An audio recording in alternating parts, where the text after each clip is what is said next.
So this is where I live, right in this building. If you ever come by in Boston, feel free to come see me. But I want to talk a little bit about side channels, and I'll kind of survey some of the work we've done and some of the future. But the first question is, what is a side channel? And I think the easiest explanation is an off-channel leakage of information. That can occur from timing, power, acoustics, video, cache, physical embeddings. Another definition, which I never came up with, but was cited in my name by one of my students, is where there's a shared buffer, there is a side channel.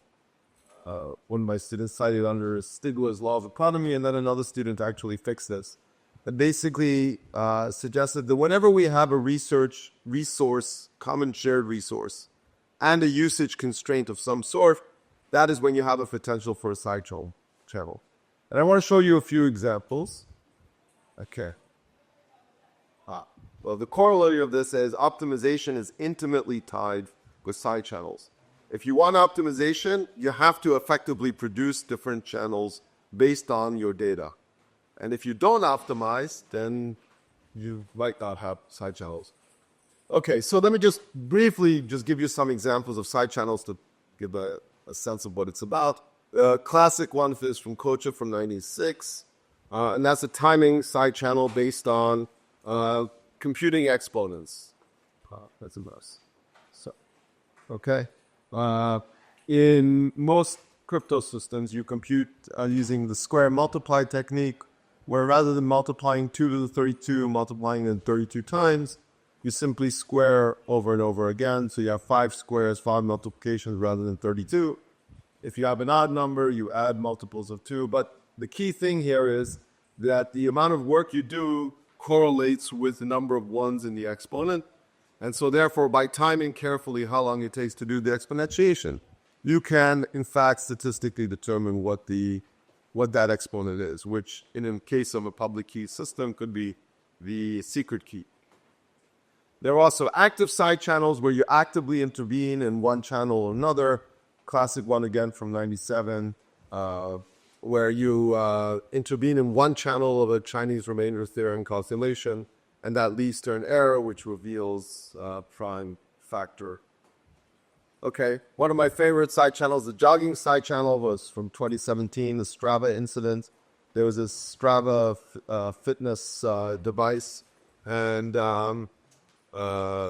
Strava released a heat map of all the different fitness activities around the globe. One user noticed that there are these weird glows around Afghanistan and Syria, which it turns out were secret or undisclosed U.S. bases. This should be open E. Okay, and the reason this was because Strava had an ability to opt out from map, but the general was the default was opt in, and so all these U.S. service personnel who were doing great fitness work were also revealing this information. Okay, another side channel, the so-called video conferencing Uning side channels from POPES 2022. Where the authors noted that Zoom, WebEx, for example, when you press mute, it doesn't actually mute, right? And how do they know that? They measured the network traffic that Zoom uses and noticed that the network traffic correlated with things that happen in the background, okay? So, for example, if you have a crowd talking, it looks like over here, a dog barking over here, okay? So clearly Zoom was still sampling the data from your microphone even while it's muted, and sending it over to some server. So you have the side channel. Okay, so the fundamental question that I get all the time is, are side channels a real problem? And there are lots of people who think there are, many of them in academia. Here are some examples of some of my favorite quotes. I don't know.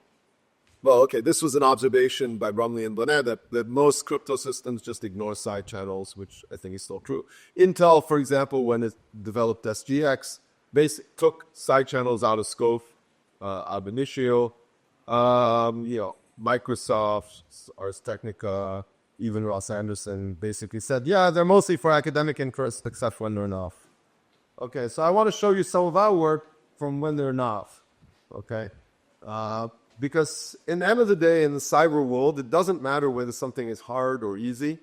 Okay, it just matters whether it can be done, and if it can be done, it probably will be done, and maybe has already been done. Okay, so when did this first? For me, this all started. So this, I said, I promised some AI connection to this. This all started back when I was a graduate student at University of Illinois, and I built a dating server with a neural net backend. It was absolutely horrible, written in Perl, very inefficient, but everyone thought it was really super cool because it took 10 minutes to do anything, and anything that takes 10 minutes must be very efficient. Then in 2003, so back then, belief propagation was really popular, and I had a result basically saying you can't really do interesting things with belief propagation. And that kind of my interest in AI died because it kind of seemed like it wasn't really usable, and then we started working on it again. In 2012, we looked at the audio side channel. So it turns out that when you press keys on your keyboard, there's a plate at the bottom of the keyboard. Every key you press produces a different sound depending on the physics of where it hits the plate. And you can actually listen to that with a simple phone microphone and decipher what is being typed. Okay, and so this is what happens. Like when you first touch the key, you have the touch peak, then the key starts syncing, you have a hit peak, then you release the key and you get a release peak. These are actual. So we showed that you're able to put some very, very basic machine learning into this, a basic neural net, not even just a sliding DFT, nothing very fancy at all, and you're able to discern what is being typed on the keyboard fairly accurately. In 2018, we started looking at black box networks traffic. Okay, so now the idea is you have network traffic. Network traffic is all encrypted. No, it's safe. Well, it's not. Okay. So we're looking only at the arrival time of packets and their sizes. And it turns out you can determine, for example, what website a person is looking at just from that website, from that network traffic. Why? Because when you go to a website, it requests certain images, certain files, okay, in a particular order, the different size files, different size images, whatever. And so you can figure out what it is that they're looking at. In fact, you can do cooler things, like, for example, you can tap into the navigational system. Okay, so let's say someone is using Google Maps or Waze to navigate, and you have your flashlight app that you've managed to convince someone to install. Okay, well, the way Google Maps works is it doesn't download the entire map of the world onto your phone. It downloads it in tiles. And the reason is because they also want to have overlays where they provide ads or specific information, okay? So they break up the map into tiles and then download tiles predictably based on where you're going. Okay, so as you're traveling, it'll download different tiles and, update your map. Well, thinking about the side channel here, downloading these tiles is a network event, okay? Even though the tiles are encrypted, their size is relatively fixed. And so by looking at how many tiles you're getting, I can actually determine your speed. I can determine your movements. So here's an example. If someone is still, they're not getting many tiles. If they're moving, they get some tiles. I can determine how fast you're traveling because I know the size of one tile. So the number of tiles you're getting per second can tell me something about how fast you're moving. I can tell whether you're in a rural or an urban environment. Okay? And in fact, I can even tell where you're going, because if you're on the highway, you're constantly getting tiles one after another. If you're traveling in Tel Aviv, you're stuck in traffic for 90% of your time. And so, the tiles come much slower. They'll go in a particular pattern. Okay? This is a confusion matrix. You can see there's a nice diagonal here, so I get a pretty good, I can pretty well tell where you're going.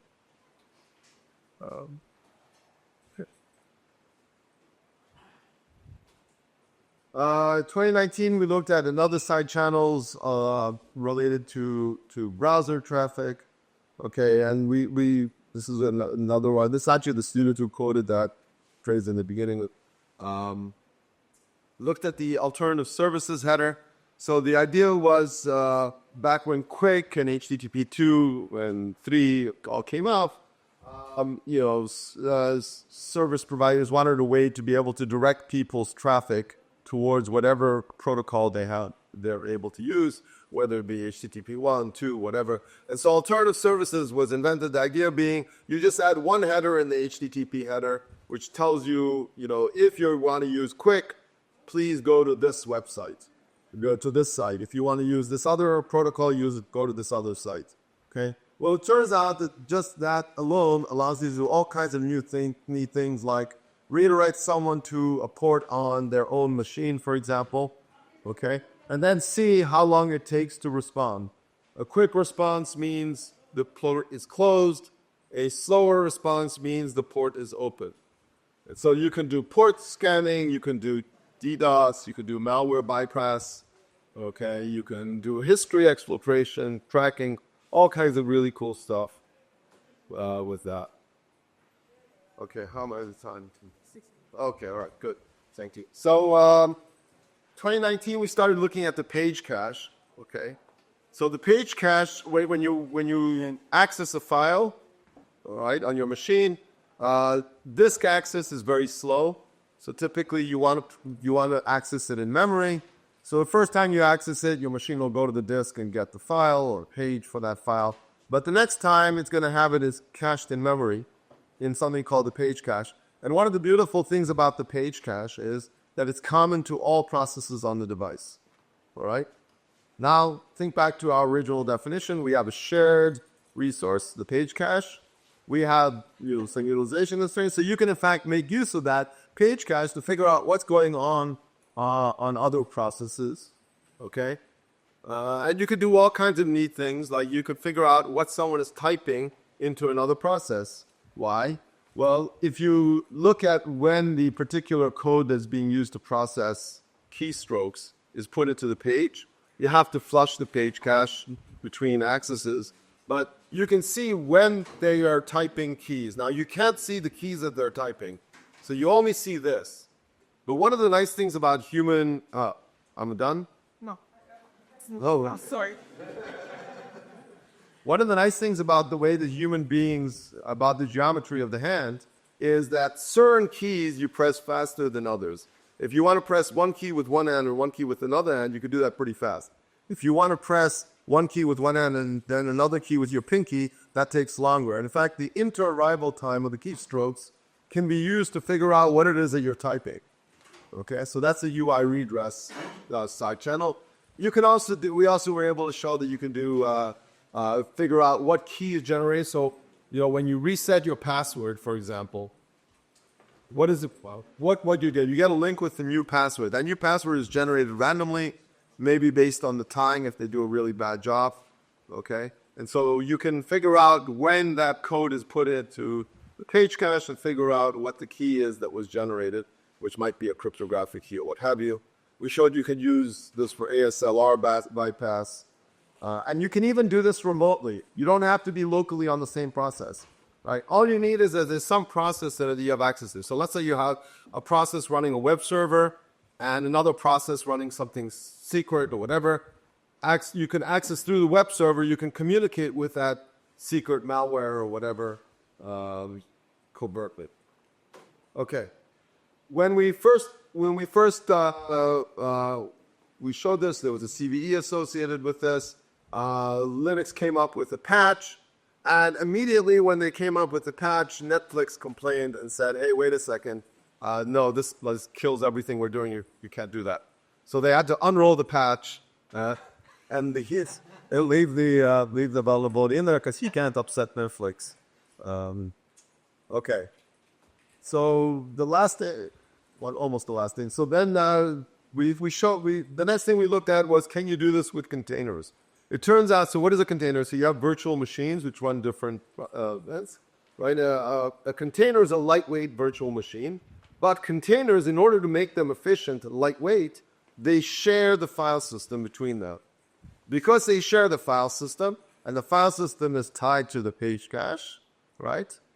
We have another side channel. So you can, in fact, you cannot, in fact, look at, so here's just an example of like the MySQL executable. In one container is this inode number, and in another container it's exactly the same inode number. It's exactly the same under the hood because of the way the file system is overlaid.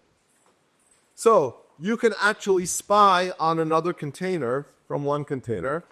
And here's an example. If you look at a container doing a MySQL login with the correct password versus the wrong password, okay, all you need to look at here are the colors. So blue is the correct password, orange is the incorrect password. You can see that there are some pages that are loaded into the page cache when you have the correct password and not the incorrect password, and vice versa. Okay? So that means you can somehow interact with one container, type in a password, and use this other container to see if that password was correct or not. Okay? You can also check, for example, here's an example of a person using WordPress changing their password or updating a post. You can differentiate between whether they're changing the password or updating a post. And in fact, one of the open problems that we still are working on that I'm really interested in is what more can you do? What more can you figure out about another container? Okay, because now everything is in the cloud and they like to put things in containers. Okay. Now, to the present, there are lots of other side channels today. Disruption of electric vehicle charging. These aren't mine. MTE tag leakage, AI. Just by looking at the size of the amount of packets being returned by the server, okay, you can actually correlate that with the tokens that the server is producing for you and figure out what they're saying. Or you can use, this was a tap on SSH trying to find vulnerable keys. Okay, and here I'm really done. So my main message here is side channels are everywhere, okay? I think they're a real threat, and where they might have sometimes seemed impossible, theoretical, academic, hard, now with the beauty of AI, they're much more possible, much more interesting, and the mitigations are only partial. Here's an example from ICRC from this year. We submitted a paper there and then got this nice little notification that they had left an open, there was a vulnerability that allowed someone to see all the reviewers for the conference and then put it up all on the web. So that's the problem. Anyway, the solution is, I don't think that we're going to be able to solve the side channel problem with only technical solutions. Every technical solution you get will have another problem. Unless you get rid of optimizations altogether, and maybe if you're the NSA or if you're the Army, that's the right thing to do, you're going to have problems. So you need some sort of legal, ethical, cultural solutions. Maybe you need some sort of provenance or deterrence, ability to detect that a side channel was exploited after the fact. And the last possible solution is to surrender. And by that I mean just admit the fact that we're going to have these kinds of attacks and assume your systems are under attack and try to operate under that constraint. All right, I'm done. Sorry.